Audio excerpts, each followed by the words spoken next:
Já aconteceu coisas surreais e sobrenaturais enquanto você estava na estrada?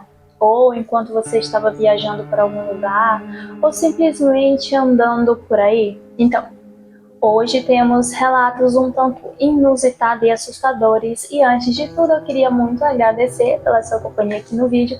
Eu me chamo Yara, muito prazer, e eu trago vídeos aqui todos os dias no canal. Então, se inscreve, porque ajuda muito e incentiva a querida aqui. E hoje a gente vai ter, assim, relatos muito pesados. Eu já sinto isso, já pressinto. E antes de tudo também, eu queria dizer que se você tem uma opinião diferente da minha, deixa aí nos comentários. Mas, gente, eu cheguei à conclusão de que terror no cemitério não é mais assustador do que terror na estrada. Eu cheguei a essa conclusão. Mas bora lá.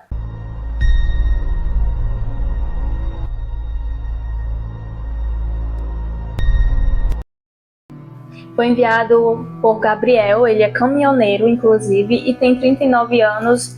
E isso aconteceu na BR-163, no Mato Grosso do Sul. Eu viajo por esse país inteiro há mais de 15 anos. Já vi de tudo, mas o que me aconteceu nesta madrugada me fez pensar em largar tudo, sabe? Era uma noite nublada, sabe? Era uma noite nublada e estava mais ou menos ali no horário entre 2h e 2h20 da madrugada. Eu estava dirigindo pela BR-163 e, sabe, no trecho entre Sinop e Itaúba,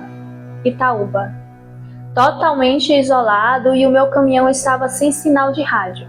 A única luz que vinha era dos meus faróis e da lua mesmo, sabe? Eu notei um par de faróis brancos vindo atrás de mim, surgindo no horizonte, mas o estranho é que eles não se aproximavam. Mantive a velocidade ali por uns 30 minutos e os faróis continuavam exatamente na mesma distância, sem nenhuma ultrapassagem, nem som, nem nada. Eu decidi a parar no acostamento mesmo, achando que talvez o carro tivesse com algum problema ou, bem, me seguindo. Quando eu desliguei o motor e olhei pelo retrovisor, os faróis apagaram instantaneamente. Mas não havia som de carro parando. Eu desci com a lanterna e não havia nada. Nenhum carro, nenhum pneu marcado no asfalto, nem nada, sabe?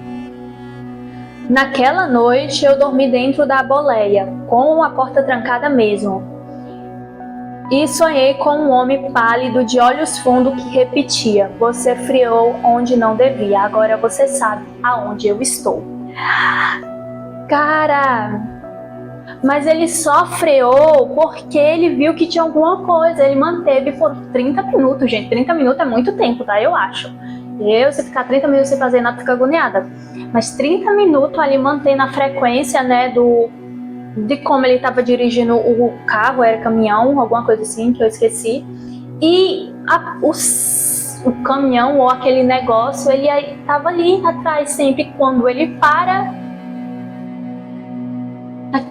Vocês entendem a minha revolta? Porque é como se o espírito, a assombração, ele meio que induzisse você a fazer todo o roteiro que o querido aqui fez, e aí depois vai lá no sonho dele e diz: você friou onde não devia, agora você sabe onde eu estou.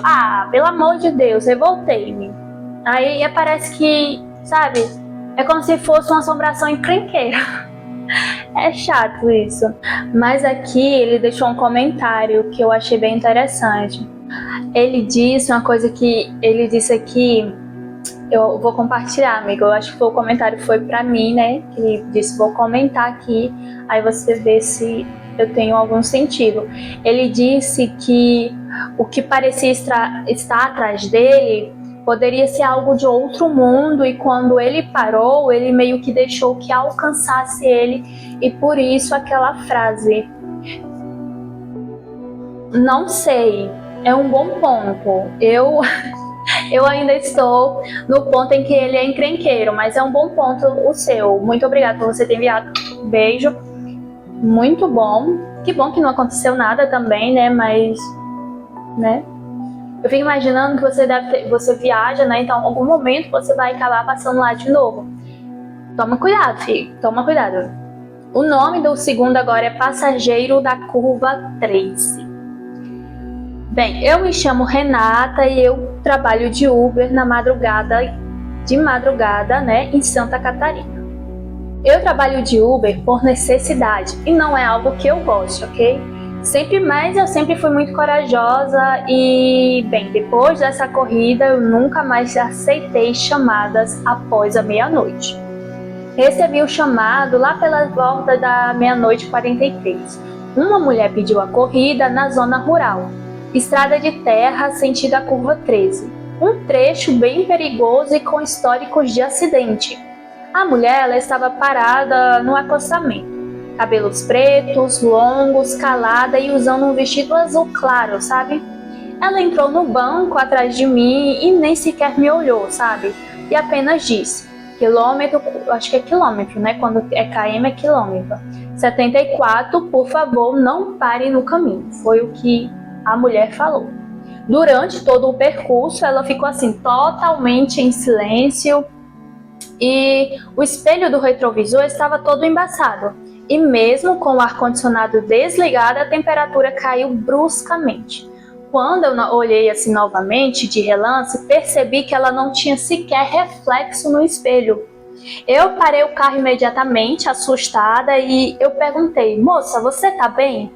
E nada, sabe?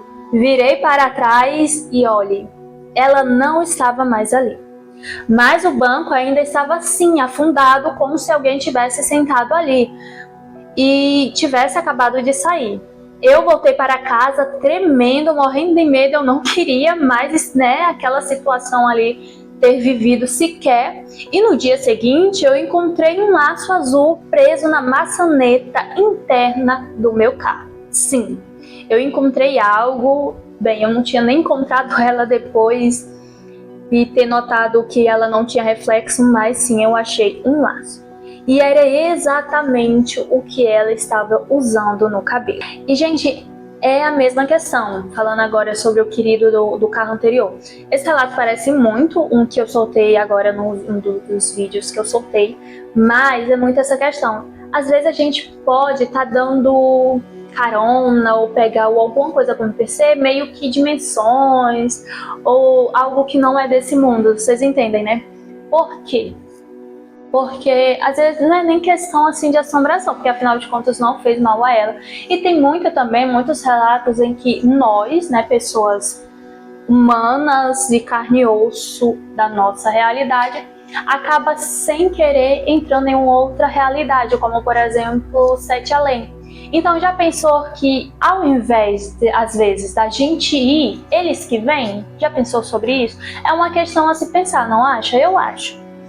O próximo, obrigado querida, arrasou. Que bom que você voltou pra cá, não faz mais isso, quer dizer, faz, mas não depois da meia-noite. E bem, o próximo é o homem na beirada da estrada. Esse relato foi enviado por Lucas e ele é um estudante universitário lá no interior de São Paulo.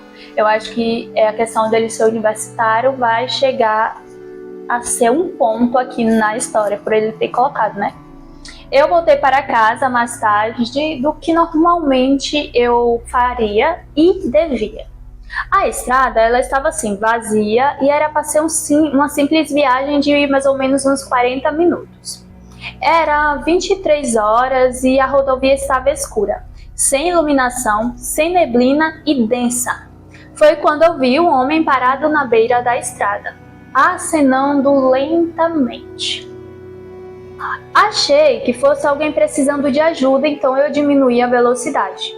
Quando os faróis iluminaram no rosto, eu percebi que ele não tinha olhos.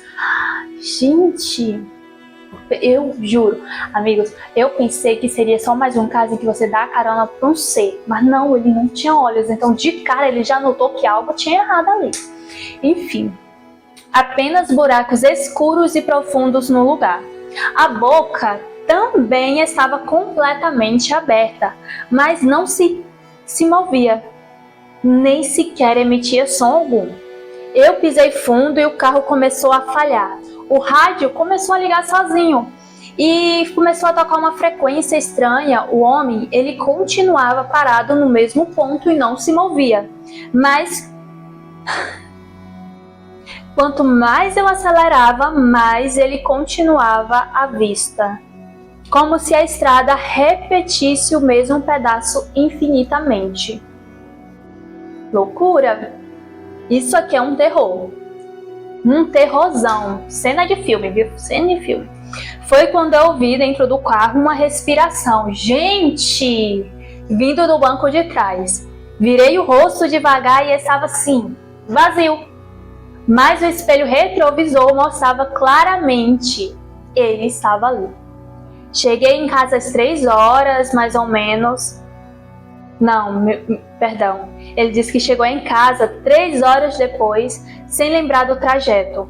O relógio do carro ainda marcava 23h58. Sim, 23h58.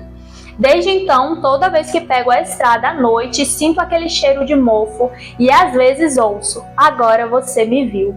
Eu estava tão entretida lendo que eu não notei essa proeza aqui. Mas isso aqui é porque eu acabei movendo e aí eu só peguei e disse: taquei com a mesma cola, com a mesma fita dupla face, e aí ele acabou caindo assim, mas sem problema, ficou rústico, gostei, acho que eu vou deixar assim. Mas enfim, os relatos eu tinha lido anteriormente e eu achei muito parecido, e é muito interessante o quanto os relatos são parecidos. Eu queria até deixar isso, porque, gente, lembra que tem histórias do corpo seco, da loira do banheiro, esse tipo de lenda, que acontecem em vários lugares, só que as pessoas associam ser o mesmo ser, e não é. Por quê?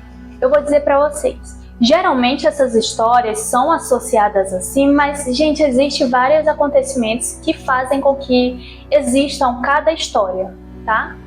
Por exemplo, a mulher de branco, ela é mundialmente conhecida, né? Várias assombrações pelo mundo, vários acontecimentos, mas, por exemplo, pode ter sido em um determinado local.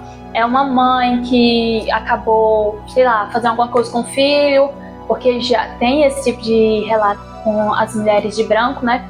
E acaba que ela vai lá e se mata, e aí ela tava de roupa branca, né? Aconteceu. Qualquer uma pessoa que vire assombração futuramente, mas que esteja de branco, vai futuramente ser associada à mulher de branco.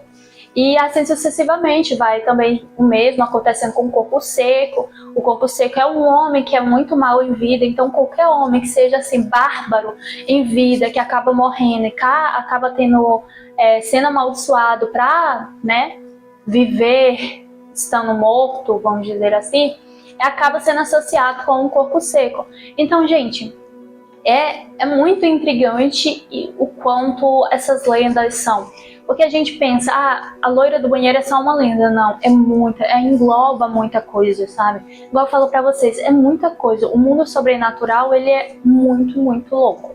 Mas era isso que eu queria trazer, né, com esses relatos. Porque assim, se vocês notarem, eles são intrigantemente bem semelhantes, mas aconteceram em lugares diferentes no Brasil, né?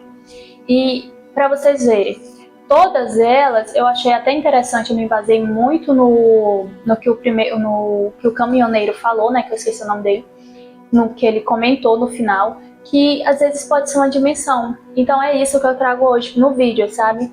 Nesses relatos, acho que foi 3, se eu não estiver enganada, que às vezes não é questão assim de assombrações ou alguma coisa, às vezes pode ser algo de dimensões, de, sei lá, 7 além, alguma coisa do tipo. Igual eu falei pra vocês, se a gente, né, se existe relatos de nós humanos, da nossa existência, da nossa, como é que fala?